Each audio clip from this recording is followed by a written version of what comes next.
Big Mascot. Special mention to our VIP patron, Annie Massey. And we have here 1/3 of the group responsible for what I reckon is the album of the year. It's Damo Campbell from the Casanovas. Hey, Damo, how are you, mate? Hey, Steve. Good, man. How are you? Good, mate. Thanks for coming on. Now, I said the album of the year, and I might have to sort of add a caveat there. It could be the album of the year so far because we just heard the first new music from AC/DC in about 4 years. It was about 2016, wasn't it? So about 4 years. Pretty exciting stuff, mate. Are you excited about new Akadaka? To be honest, mate, I didn't know anything about it. I actually saw a little neon lightning bolt the other day. Somebody posted, and it was like, oh, okay, here we go. But what you played for me just before was the first I'd heard of it. But it sounds pretty good. Yeah, mate. You must be exciting time for you with Reptilian Overlord out and getting good reviews all around the world. Yeah, it's exciting to get it out finally. It's been a bit of a wait for us. I mean, we recorded that 12 months ago now, so we're starting. To be completely honest with you, we're in COVID. We're in Victoria here, so we're completely locked down. So we've been doing a lot of writing of the next album, but it's been good to actually get something that we've been living with for a long time actually out into the world, and it's getting some good responses, which is good. Like it justifies sort of, the time it's taken between last album and this one. So that's pretty cool. I guess you never know how other people are going to receive, new music. So have you heard other people's perspectives that has kind of surprised you or allowed you to look at it a different way? Yeah, I think probably the biggest thing for us is we went into this album with no sort of preconceived ideas. We knew what we wanted to do. We knew the sounds we wanted. Some of the songs they're pretty few and far between in terms of styles, and it's really just it's an album of the stuff that we like to do. What we believe good rock and roll should be. So when we start hearing some feedback coming in that it's like we're a little bit eclectic and we're a little bit different to a normal rock and roll band with sort of some of the songs, it's kind of cool. People are actually picking up on that. Yeah.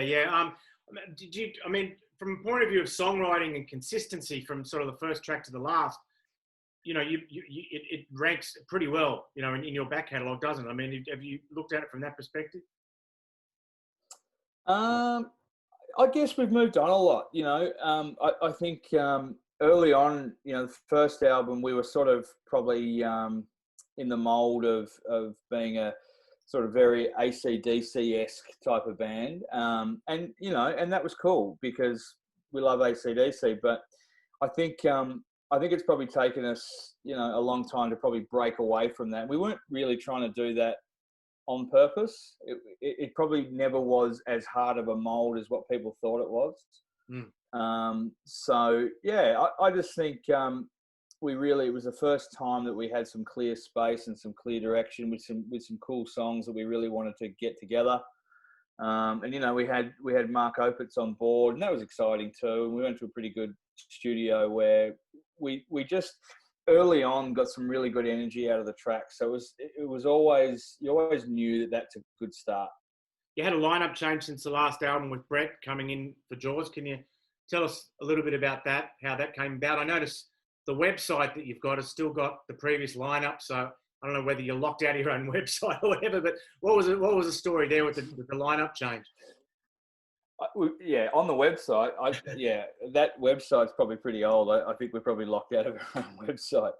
But look, Jaws been in the band he was there for 15 odd years. So and we love Jaws dearly, and we still do. But he actually changed a few things and moved off to Bali. So made life a bit harder to sort of write new songs and record and all that sort of thing. So yeah, we made a change. We had Brett Wolfenden, Wolfie, he joined us. He actually joined us after the recording. So we got Ricky Ray in there for to actually do the drum tracks. And Ricky's drumming's phenomenal, just a hard hitting motherfucker. So it just gelled beautifully. And Wolfie's style is different again. You know, he's got a lot more chops and feel and all that sort of thing, and it's really a whole different thing again. So we're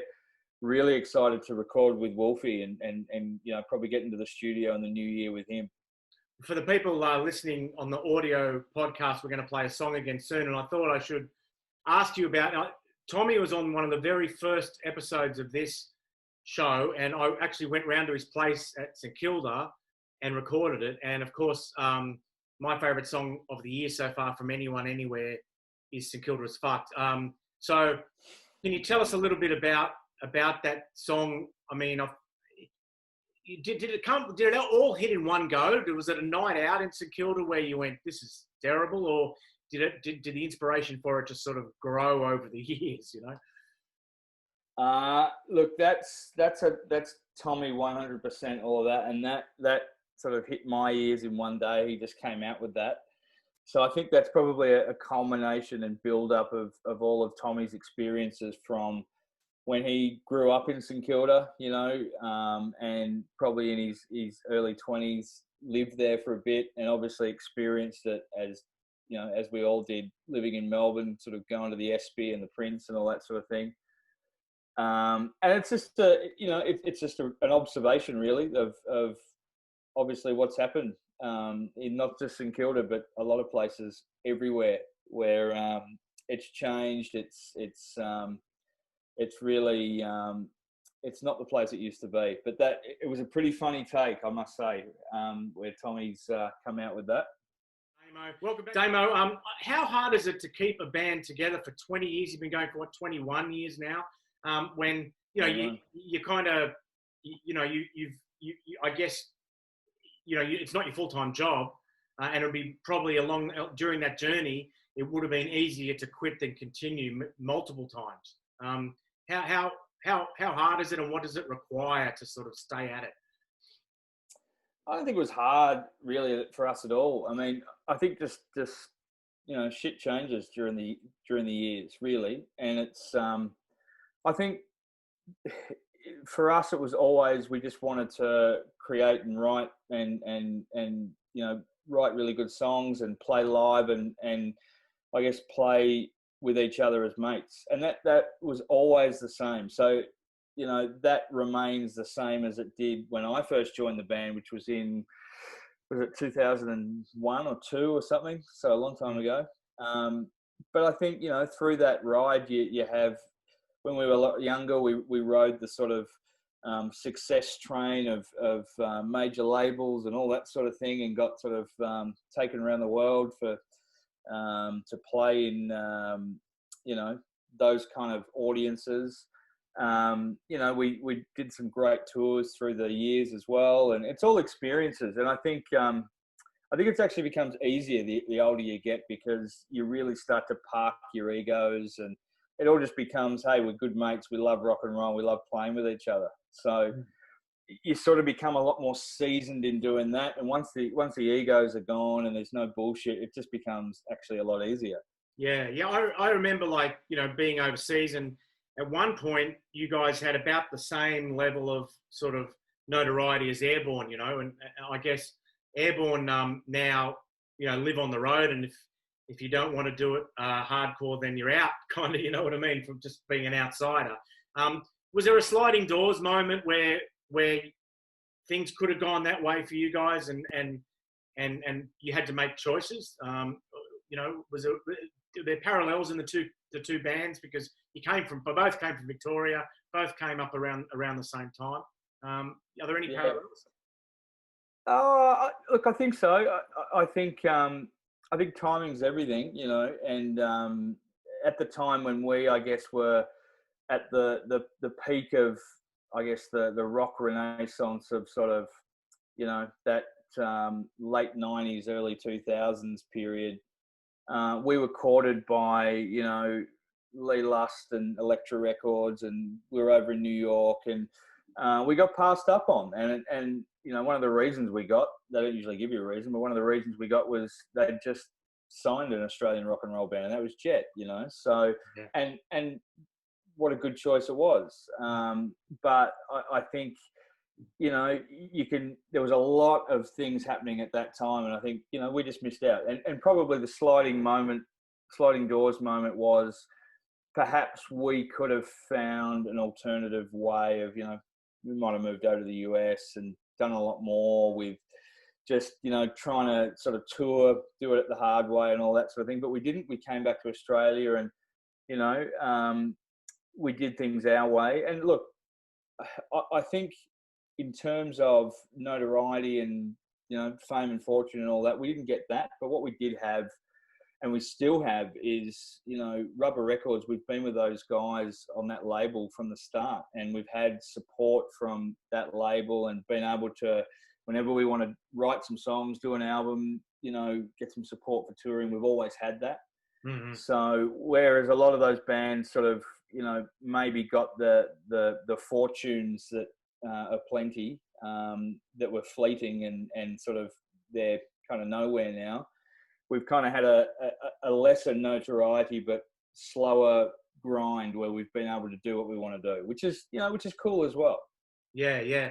Mate, I wanted to ask you about the song Midlife Crisis. There's some real sort of pathos there, you know, in the grooves, and a lot of the songs are playful and fun on the album, but it's kind of a serious. It's almost like I listen to it and I want advice on how to digest that song. Am I supposed to feel sad, or am I supposed to sort of have a wry smile and think that it's meant to be ironic and a bit of a joke? I'm wondering if you can help me there. Well, how should, when I listen to that song, how should I feel? It's the Casanovas. It's always a wry smile. What can you tell us about the song? Look, that song, it's not supposed to be, you know, all broody and serious. You know, there's some funny moments in there. I think it's just probably how it comes across. It's sort of, if you take the other songs in comparison, it probably, you know, stands out a little bit that way. But it's not supposed to be. It's just a, you know, a take on, hey, we're all in our 40s now, you know, so we don't feel it, but we are, and maybe this is how we're supposed to be lamenting about our older days, and that's all it is, you know. I guess again, as an outsider, there's been this kind of dance between the sort of AC/DC side of the band and the Cheap Trick side of the band. I know there's lots of other elements in there as well, and this new album, Reptilian Overlord, strikes that balance best of anything you've done. You know what I mean? And there's a lot of Kiss in there as well. So I just wondered, you know, when you're now writing another album, do you deliberately immerse yourself in certain music to get yourself in the mood? Like if I'm writing a certain sort of story, I might try and read a story or a book that's a similar tone. Are you guys the same? Do you listen to certain music when you're in writing mode? Not really. It's probably, you know, there's probably something that we just happen to be listening to that's front of mind that you might get inspiration from at the time. But, you know, it's really, between me and Tommy, it's always been, you know, our 40 years of listening to whatever music. And, you know, you hear different things, or, you know, like the other day, what did I have on? What was I listening to the other day? I don't think I can find it. Good vinyl there. I can't find it. Yeah, I'm just trying to find it. Oh, anyway. But yeah, look, you just hear little bits in all sorts of stuff, and you just think, oh, that's a fucking hilarious little way that they've gone in from a verse to a chorus, and that might jump in as just a tiny little part of a song, you know. But there's no real for us. There's no sort of real deliberate way that we go about writing songs. We don't sort of think, okay, now we've got our Kiss song, now we've got our Black Sabbath song. You know, we don't do it like that. Yeah. Probably the only thing we do, and this has happened now, is, you know, some of the songs we're writing, we're thinking, you know, are we a little bit sort of sweet in all these songs? We need to sort of harden this up with something else, and it's probably more of just a light and shade balance, or what kind of key we're in, or what sort of beat it is, and that's really the balance we try and find on the album. We What might is even have sorry? we might even have 12 tracks on the new album too. We went through all of our albums. We thought we've got fucking 10 tracks on every single album. We never actually meant to do that. It's classic though. It's like 1970s classic. That's right. Yeah. Yeah. What I was going to say, what does the future hold then? Like, you can't tour now. Are you already looking ahead to 2021, or is it just too hard to guess where we'll all be at that point? You know. Yeah. I mean, it's all still a guess, isn't it? But I think we're sort of planning it far enough ahead that surely we're going to be let out of this state. So. Yeah, I think we're going to get back to Europe in probably September next year. Awesome, do another tour there. Before that, I mean, before we were even allowed out of the country, surely there's going to be an opportunity to do a national tour around Australia. You know, get back up to Sydney, go over to Adelaide, go to Brizzy. And then, you know, we've sort of stumbled across a pretty good new following in South America through Brazil. So, I mean, that'll be the next thing we want to do after all of that. And maybe that sort of end of next year or sort of beginning of the year after. Right. So, yeah, we're hanging to get out there. And, you know, we're going to be doing a lot of it, as so many bands are going to be doing. You know, there's going to be just an avalanche of bands touring soon, which is going to pose its own issues, I think. So. Yeah, you have a lot of competition. I got my Frankie's t-shirt on, and I was just saw you guys at Frankie's around Christmas time, and I just wonder what that's like for you to play a one-off show in Sydney. I mean, I'd imagine it's you know, you're driving there and back. It's you're up for, you know, like, or did you fly that time? And when you do tour, no, we flew up to Sydney on that one. Yeah. No more driving. No. That's a young man's game, driving up to Sydney for a show. We've so when you come over here on time on that. When you come over here on tour, like what is the organisation like? You know, and how and is it hard going? Is it fun? Do you tolerate more or less than you would have 20 years ago as far as the conditions are concerned? And how many to a bed? How many to a room? You know, all that sort of stuff. What's it like? Well, I think the last time when we came to Frankie's, that was, I think, Wolfie's, like, you know, first sort of tour, like the first sort of show we'd done. So we were probably quite kind and, you know, just sort of getting the vibe and sort of the dynamics of Wolfie in the tour room. So, you know, it was good. It was exciting. We got a new band member. That's always cool to see, you know, what he's like. And it was great, you know, and that was a great fun show. And that in itself with Wolfie now has really injected a whole new enthusiasm into doing stuff. I mean, he's an amazing drummer and he's just he's an awesome guy. And he's so enthusiastic about being in this band. Like, it's ridiculous. So we now really have got another level of energy where we want to go and experience all that sort of stuff that we've done with the Wolf now. Yeah. Now, Rubber Records, are they your sort of global record company, or do you have representatives in other territories, or how does that work? Oh, I mean, look, our stuff's distroed, you know, by Rubber partners around the world, but yeah, Rubber's our label, always has been. Right, okay. And we'll do another song and talk about another song. This one, the album was finished before lockdown, before COVID, but if it wasn't, you would think Stand Back would be just the perfect anthem for the age we live in, about getting too close and spitting in your ear. Absolutely. Can you tell us a little bit about what sort of inspired that?